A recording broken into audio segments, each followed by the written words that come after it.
శ్రీకృష్ణుడు మొట్టమొదటిసారిగా ఎప్పుడు ఏడ్చాడో తెలుసా? ద్వాపర యుగంలో 3 సంఘటనలు శ్రీకృష్ణుణ్ణి సైతం ఏడ్పించాయి. శ్రీకృష్ణుడు మొట్టమొదటిసారిగా రాధారాణి మరణించినప్పుడు ఏడ్చాడు. రాధ చివరి క్షణాల్లో శ్రీకృష్ణుణ్ణి వేణువు ఊదమని కోరుతుంది.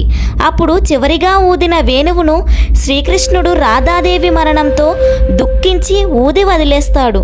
రెండవసారి శ్రీకృష్ణుడు ద్రౌపది వస్త్రాభరణం జరిగినప్పుడు ఏడుస్తాడు. అంత అవమానం జరుగుతున్నా చిన్న వస్త్ర సహాయం చేయడం తప్ప ఏమీ చేయలేని స్థితిలో ఉండిపోతాడు. ఎందుకంటే అధర్మంపై ధర్మం గెలవాలి అంటే కురుక్షేత్ర యుద్ధం జరగాలి. యుద్ధం జరగాలి అంటే పాండవులకి కౌరవులకి మధ్య శత్రుత్వం రావాలి. అందుకోసం ద్రౌపదికి అన్యాయం జరగడం తప్పదు. అందుకోసం శ్రీకృష్ణుడు దుఃఖిస్తాడు. ముఖ్యంగా 3వది కర్ణుడి మరణం ఆ పరమాత్ముని హృదయం కలిచివేస్తుంది.